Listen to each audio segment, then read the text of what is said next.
এই আরজিকর কাণ্ডে যখন মহিলাদের রাত দখলের একটা ডাক দেওয়া হয়েছিল এবং তাতে সাধারণ মানুষের জনসমর্থন একেবারেই যে গণ অভ্যুত্থান সৃষ্টি করেছিল, সেটা কোথাও গিয়ে মনের কোণে আশা সৃষ্টি করেছিল যে কোথাও গিয়ে এর বিচার পাবো। সাধারণ প্রত্যেকটা মানুষ যখন চাইছে এর বিচার হবে, তখন আমরা কোথাও না কোথাও গিয়ে এর বিচার পাবো। কিন্তু পরক্ষণেই দেখলাম সেই তৃণমূল কংগ্রেসের একেবারেই অভিজ্ঞ একটা খেলা, যে খেলাতে কার্যত ঘুরে গেল অন্তত সাময়িকভাবে আন্দোলনের মুখ।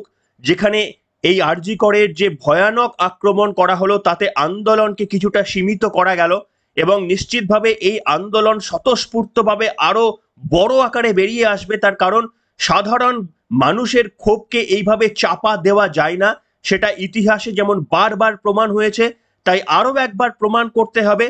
এবং আমার মনে হয় এই মুহূর্তে সমস্ত মানুষ, এমনকি আরজি করের ডাক্তারদেরও যে দাবিতে সোচ্চার হওয়া উচিত, সেটা হচ্ছে দফা 1 দাবি 1, মমতা বন্দ্যোপাধ্যায়ের পদত্যাগ। এই দাবিতে যতক্ষণ না পর্যন্ত আমরা সওয়াল হতে পারছি এবং সকলে মিলে যতক্ষণ না এই সওয়ালটাকে সত্যি করতে পারছি, ততক্ষণ পর্যন্ত যে নিস্তার নেই। তার কারণ গোটা পুলিশ প্রশাসন এই মুহূর্তে মমতা বন্দ্যোপাধ্যায়ের হাতে, আর যতক্ষণ পুলিশ প্রশাসন মমতা বন্দ্যোপাধ্যায়ের হাতে, ততক্ষণ আমাদের রাজ্যে যা কিছু ঘটতে পারে। অনেক কিছু বলবো, অনেক কিছুই আজকে শোনাবো, কিন্তু তার আগে সর্বপ্রথম যেটা দিয়ে আপনাদের শুরু করব সেটা হচ্ছে বুদ্ধিজীবীদের উত্থান। সেটা বিভিন্ন ক্ষেত্রে আমাদের ভয় ধরিয়েছে, তার কারণ এরা ছদ্মবেশী তৃণমূল কংগ্রেসেরই কিন্তু চর হতে পারে। তাই আমি বলেছিলাম বুদ্ধিজীবীদের থেকে কিন্তু সাবধান থাকতে হবে। নচিকেতা একটা সিনেমা না করেও যিনি মমতা বন্দ্যোপাধ্যায়ের মহানায়ক, গোটা পশ্চিমবঙ্গের মহানায়ক তিনি নন, মমতা বন্দ্যোপাধ্যায়ের মহানায়ক নচিকেতা, তিনি মুখ খুললেন।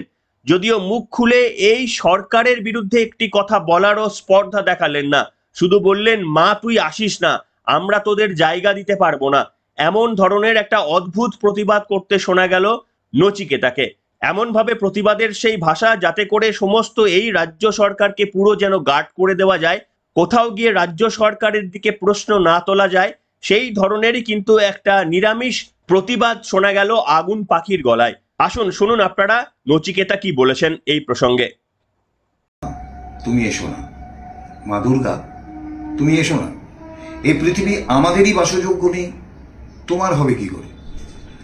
এখানে ধর্ষিত হয় মানবতা, মানুষ হারিয়ে গভীরতা, নারী সম্মান পথের ধুলোয়, প্রহসনের নারী স্বাধীনতা। মা তুমি এসো না, মা তুমি এসো না। পারবো না দিতে সম্মান, মেয়েকেই দিতে পারি না, তোমায় দেবো কি করে? মা তুমি এসো না। লক্ষ টাকা খরচ করে তোমায় সাজাই, আরো কত লক্ষ টাকার বসন ভূষণ, লক্ষ টাকা খরচ করে তোমায় সাজাই, আরো কত লক্ষ টাকার বসন ভূষণ। এদিকে আমার মেয়েই বসনহীন হাসপাতালে, আকাশ বাতাস কালো করে ঘৃণার দূষণ। মা তুমি এসো না, মা তুমি এসো না। এই বিচারবিহীন পৃথিবীতে তুমি এসোই না। দেখুন, ইংরেজদের ভয়াবহ অত্যাচার দেখে রবীন্দ্রনাথ ঠাকুর তার নাইটহুড উপাধি ত্যাগ করে দিয়েছিলেন। আর আমাদের এই ফেক মহানায়ক, তিনি এত বড় ঘটনা ঘটে যাওয়ার পর কি সাহস দেখাতে পারলেন না তার মহানায়ক পুরস্কারটা রাজ্যের মাননীয় মুখ্যমন্ত্রী বা প্রশাসনকে ফিরিয়ে দিতে? এমনিতেই তো একটা ফেক সম্মান তিনি পেয়েছেন, সেই ফেক সম্মানটার জন্য ফিরিয়ে দেওয়ার জন্য বিশাল কি তাকে কষ্ট করতে হতো। হ্যাঁ, একটা প্রতিবাদের সুর নিশ্চিতভাবে প্রত্যেকটি মানুষ পেতেন। রাস্তায় যারা পতাকা ছাড়া আন্দোলনে নেবে, কার্যত এই প্রশাসনের ভিত নড়িয়ে দেওয়ার চেষ্টা করেছেন, তারা কিছুটা অক্সিজেন পেতেন। কিন্তু সেই অক্সিজেন দেবেন কেন এই নচিকেতার মতো নেতারা? আপনারা শুধু লক্ষ্য করুন, মমতা বন্দ্যোপাধ্যায় সম্ভবত রবিবার নামার কথা বলেছেন। এই রবিবার মমতা বন্দ্যোপাধ্যায় নামবেন যখন, তখন তার চারপাশে দেখবেন কত তাবেদার গুলো আরো নেমে পড়বেন। তার কারণ তাদেরকে এতদিন ধরে টাকা পয়সা দিয়ে পোষা হয়েছে, আর তারা বিপদের সময় মমতা বন্দ্যোপাধ্যায়ের পাশে থাকবেন না। তা হয় এমনি এমনি মহানায়ক পুরস্কারগুলো জোটে? আপনারা দেখবেন যে মমতা বন্দ্যোপাধ্যায়ের আশপাশে যে সমস্ত ব্যক্তিগুলোকে আমরা দেখতে পাবো, তাদেরকে চিহ্নিত করে রাখবেন। আর দয়া করে সাধারণ মানুষের কাছে বলছি, একজনও রাস্তায় নামবেন না মমতা বন্দ্যোপাধ্যায়ের মিছিলের সমর্থনে, একজনও রাস্তায় নামবেন না।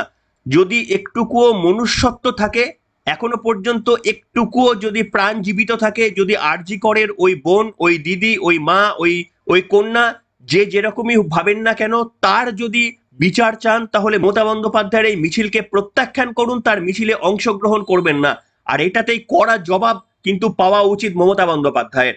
আপনাদের শোনাতে চাইবো এই মুহূর্তে শুভেন্দু অধিকারী যে ডাক দিয়েছেন, অন্যান্য রাজনৈতিক দলগুলি যে ডাক দিয়েছেন, নিশ্চিতভাবে সেগুলো রাজনৈতিক হলেও তাতে আমাদের অনেক বেশি সমর্থন থাকা উচিত। তার কারণ তাদের উদ্দেশ্যটা অন্তত মমতা বন্দ্যোপাধ্যায়ের রাজনৈতিক দলের মতো ঘটনাটাকে সাপ্রেস করা নয়। তারা সকলেই কিন্তু সমানভাবে চাইছেন যে ঘটনাটির আসল কারণ যেন সামনে আসে।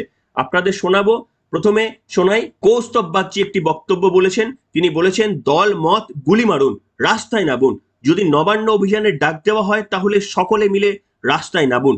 এবং আমার মনে হয় মানুষ প্রস্তুত। যেভাবে রাত দখলের দিনে মানুষ স্বতঃস্ফূর্তভাবে রাস্তায় নেমেছে, মানুষকে সঠিক দিশা যদি দেখাতে পারেন তাহলে নিশ্চিতভাবে মানুষ এই প্রতিবাদ করতে, এই অন্যায়ের প্রতিবাদ করতে কিন্তু প্রস্তুত।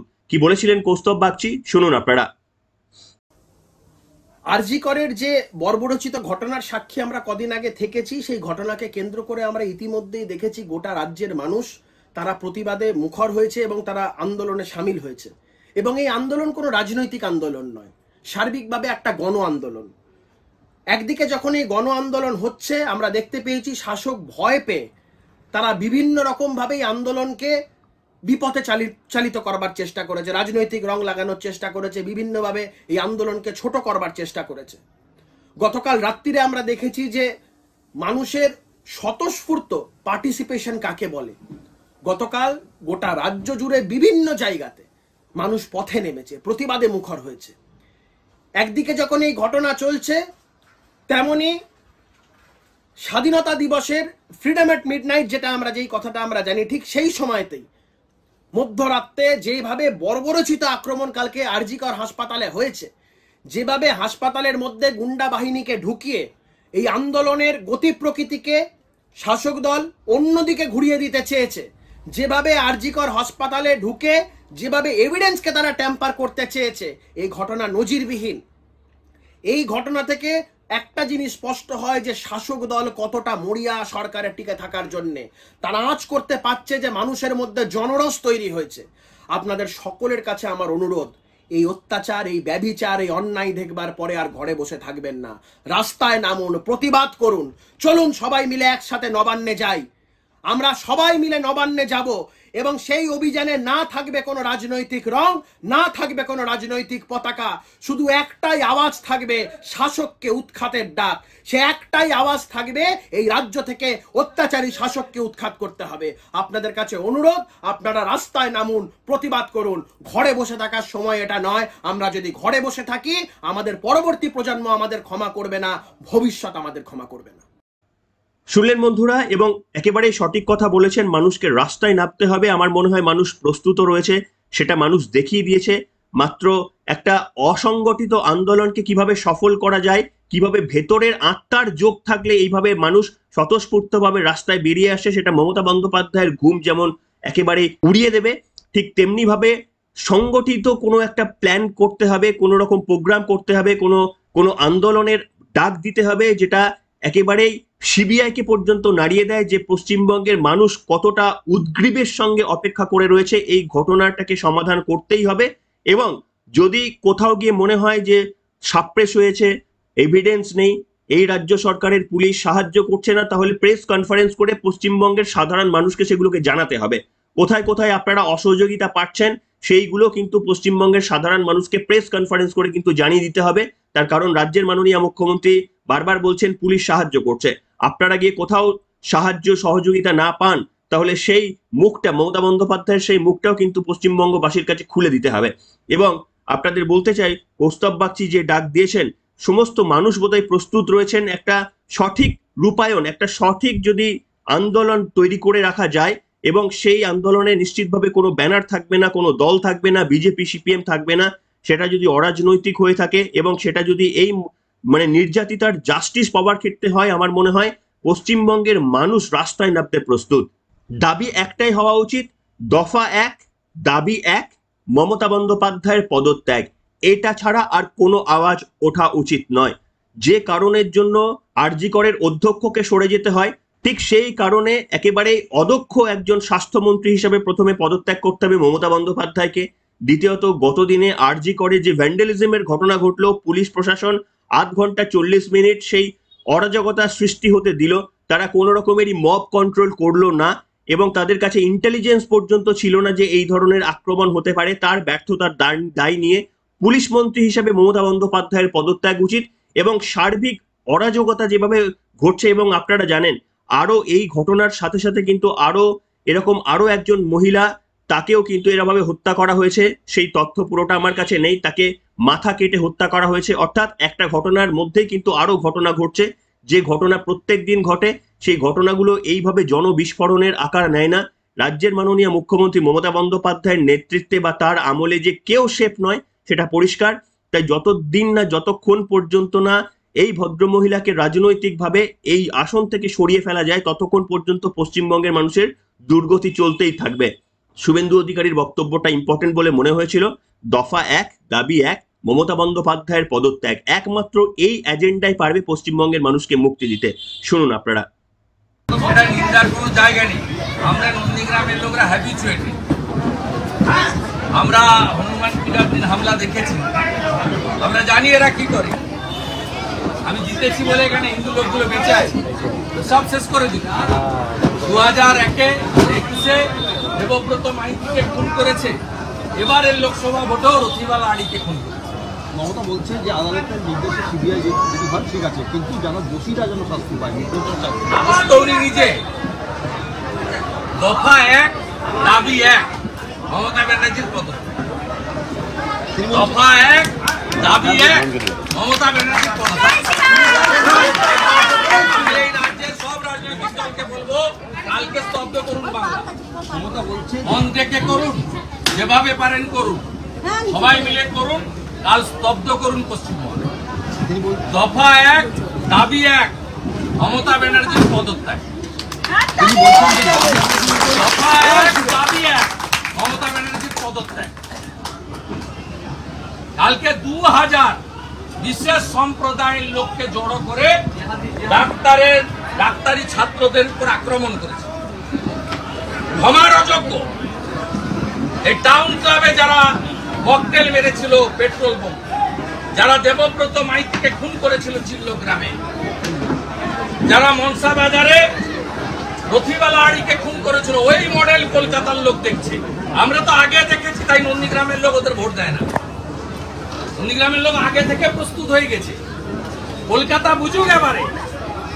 তথাকথিত সেকুলারিজমের ঝান্ডা নিয়ে ঘুরেন যারা, তাদেরকে বলুন।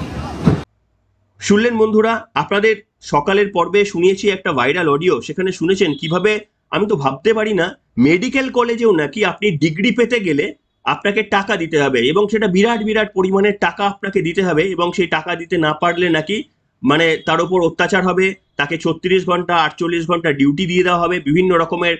ভাবুন, কোন জায়গায় তোলাটাকে নিয়ে গেছে শিল্পের আকারে, সেটা তো আমরা আগেই জানতাম। সেটা নিয়োগ দুর্নীতিতে আমরা দেখেছি যে মন্ত্রিসভা একেবারেই অনুমোদন দিয়ে দিয়েছিল, বেআইনিভাবে টাকা তুলে চাকরির জন্য মন্ত্রিসভা অনুমোদন দিয়ে দিয়েছিল। তা সত্ত্বেও মমতা বন্দ্যোপাধ্যায়ের বিরুদ্ধে কোনো রকমেরই কিন্তু প্রসিডিংস হয়নি। এবং আমরা এখন দেখছি যে এই আরজি করের মতো বিভিন্ন মেডিকেল কলেজগুলোতেও, হসপিটালগুলোতেও, সেখানেও নাকি ডাক্তারি পড়তে কোনো একটা সার্টিফিকেট পেতে বা আপনার লাইসেন্স, যেটা আপনি যোগ্যতার ভিত্তিতে পরীক্ষার ভিত্তিতে পাবেন, সেটা কিন্তু হবে না। তারপরেও কিন্তু আপনাকে টাকা দিতে হবে। তৃণমূল কংগ্রেসের কিছু গুণ রয়েছে প্রত্যেকটা জায়গায়, তাদেরকে হ্যাপি করতে হবে, তার কারণ তারা আবার সেই তোলা টাকাটা অন্য কোথাও গিয়ে পৌঁছে দেয়। এইটা হচ্ছে সামগ্রিক চিত্র।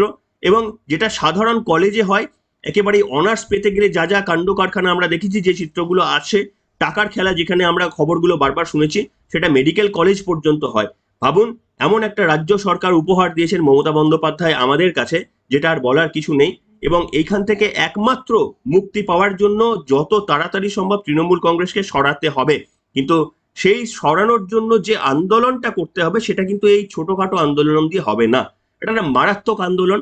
এবং আমি আপনাদের সামনে অনেক দিন আগে বলেছি, আজ আরো একবার আমি রিপিট করছি কথাটা, মমতা বন্দ্যোপাধ্যায়কে রাজনৈতিক লড়াইয়ে হারিয়ে, রাজনৈতিক লড়াই আমি ভোটের লড়াই বলছি, ভোটের মাধ্যমে তাকে হারানো যাবে না। তার কারণ কিভাবে ভোটের বৈতরণী পুলিশ প্রশাসনকে দিয়ে জিততে হয়, সেটা অভিষেক বন্দ্যোপাধ্যায় 7 লাখ ভোটে জিতিয়ে দেখিয়ে দিয়েছে। যে সেন্ট্রাল নির্বাচন কেন্দ্রীয় ফোর্স প্রেজেন্ট ছিল, তাতেও 7 লাখ ভোটে তিনি জিতিয়ে কার্যত পরিষ্কারভাবে বলে দিয়েছেন যে আপনি যটা খুশি নির্বাচন করুন এবং আপনি যত মানুষের রায় নেবেন, যে সবাই বলবে যে মমতা বন্দ্যোপাধ্যায়ের এই সরকারে অতিষ্ঠ, কিন্তু দেখবেন ভোটের নির্বাচনে পুরো উল্টো ফল আসবে। কাজেই নির্বাচনের মাধ্যমে একেবারেই যদি ভাবেন যে পুলিশ প্রশাসন মমতা বন্দ্যোপাধ্যায়ের হাতে থাকবে আর নির্বাচনের স্বচ্ছ নির্বাচন হবে এবং মমতা বন্দ্যোপাধ্যায়কে হারানো সম্ভব, সেটা হবে না। আমার ব্যক্তিগত বিশ্বাস যে পুলিশ প্রশাসনের দায়িত্ব যদি কোনোভাবে 355-56 কোনোভাবে যদি সরিয়ে নিয়ে গিয়ে যদি নির্বাচন করা হয়, তাহলে যে ভোটের ফলটা আসবে সেটা অবাক করে দেবে। সেটা কার্যত অবাক করে দেবে যে এত মানুষের অবিশ্বাস ছিল, তাহলে এই দলটা জিততো কি করে, এই প্রশ্নটা আসবে। কিন্তু পুলিশ প্রশাসনকে যদি সরিয়ে দেওয়া যায়, তার কারণ পুলিশ প্রশাসনকে ব্যবহার করে এই রাজ্য সরকার কি কি করতে পারে তার প্রচুর নমুনা আমরা দেখে নিয়েছি এবং আরো প্রচুর নমুনা আমরা দেখব। জানি না কবে কিভাবে এর থেকে মুক্তি পাওয়া যায়। যদি এই ঘটনার রেস ধরে মুক্তি পাওয়া যায়, তাহলে আমরা বলতে পারবো যে আরো বড় বড় কিছু ঘটনা ঘটবে না। কিন্তু যদি এই ঘটনাও থিতিয়ে যায়, তার মানে আরো বেশ কিছু ঘটনা ঘটবে, আরো অনেক বড় বড় ঘটনা ঘটবে। তা না হলে কিন্তু সরানো যাবে না। কোনো নির্বাচন, আমি লিখে দিচ্ছি আপনাকে, কোনো নির্বাচনে আপনারা তৃণমূল কংগ্রেস মমতা বন্দ্যোপাধ্যায়কে হারাতে পারবেন না। কারণ পুলিশ প্রশাসন যদি মমতা বন্দ্যোপাধ্যায়ের সাথে থাকে, কোনো নির্বাচনে হারাতে পারবেন না। অভিষেক বন্দ্যোপাধ্যায় 7 লাখ ভোটে জিতে তার প্রমাণ দিয়ে দিয়েছেন।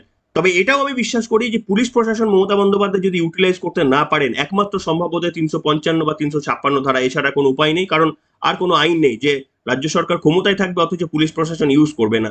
তো এই ঘটনা যদি ঘটে, তারপরে যদি নির্বাচন হয়, তাহলেই একমাত্র কিন্তু পশ্চিমবঙ্গে রাতারাতি পরিবর্তন হওয়া সম্ভব এবং সেখানে অ্যাকচুয়াল রিফ্লেকশন, মানুষ কি চাইছে, মানুষ কি ভাবছে, সেই রিফ্লেকশনটা পাওয়া সম্ভব। এছাড়া রিফ্লেকশন পাওয়া বোধহয় আমাদের সম্ভব নয়। তাই রাস্তায় নামুন। এই প্রতিবাদকে কেন্দ্র করে যদি কোনো রকমের ডাক দেওয়া হয়, আমার মনে হয় রাস্তা নামাটা অত্যন্ত জরুরি। অরাজনৈতিকভাবে কোনো ব্যানারে নয়, কোনো দলের আমরা কেউ সমর্থক নই। আমরা এই রাজ্য সরকারের প্রশাসনের বিরোধী, কোনো দলের আমরা সমর্থন করতে চাই না। সেটা নির্বাচনের মাধ্যমে মানুষ যাকে চাইবে সে আসবে। কিন্তু প্রশ্ন হচ্ছে, আমরা এই রাজ্য সরকার যেভাবে প্রশাসনকে ইউজ করে একেবারে সমাজকে শেষ করছে, আমরা তার বিরোধী। আপনারা মনে করেন যে আপনাদের বক্তব্য আমার সঙ্গে মিলে যাচ্ছে, দয়া করে চুপচাপ বসে থাকবেন না, একটা কমেন্ট করুন, ভিডিওটাকে শেয়ার করুন। তার কারণ প্রত্যেকটা মানুষ যদি কন্ট্রিবিউট না করে, তাহলে এই জগদ্দল পাথরকে কিন্তু সরিয়ে দেওয়া যাবে না। কি বলবেন? আপনাদের মতামত লিখে জানাবেন। এখনকার মতো এখানে শেষ করলাম।